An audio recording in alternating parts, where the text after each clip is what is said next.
Homilador ayolimiz 26 haftalik. Hammani qiziqtiradigan savol. Qachondan o'zi Doppler boshlashimiz kerak? 25 haftani to'ldirgandan keyin homila Doppleri boshlanadi.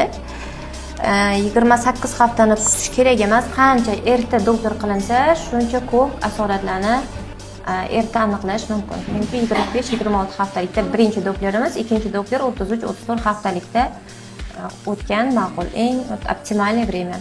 Bola boshi bilan kelgan homilamiz. Bu bola chiqadigan qismi normada 3 cm dan tepa bo'lishi kerak. Sizda почти 3,8-4 cm ga yaqin. Bu yaxshi degani, hech qanaqa ugroza yo'q. Lekin sizda qarang, juda ham ko'p varikozlar bor. Varikozni расширение bu og'riq beradi.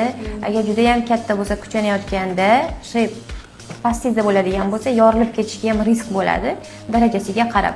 Bunda sosudist xirurg bilan albatta maslahatlashish kerak. Tug'ruqni qanaqa olib borilishi maslahat qilinadi. Endi bolamiz головной уже boshi bilan turibdi. Bu 26 haftalikda bola boshi bilan kelyapti yoki ta'ziga kelyapti deb aytishga haqqimiz yo'q. Chunki 35-36 haftagacha bolaning holati o'zgaradi. Tak, platsentamiz передний stenkada oldingi devorda joylashgan, sheykadan ancha uzoqda, ya'ni nizkiy platsentatsiya yo'q. Bemalol o'zingiz tutsangiz bo'ladi. Chunki platsentani расположенияsi bizda qanaqa tug'ruq olib boriladi, shunga bog'liq.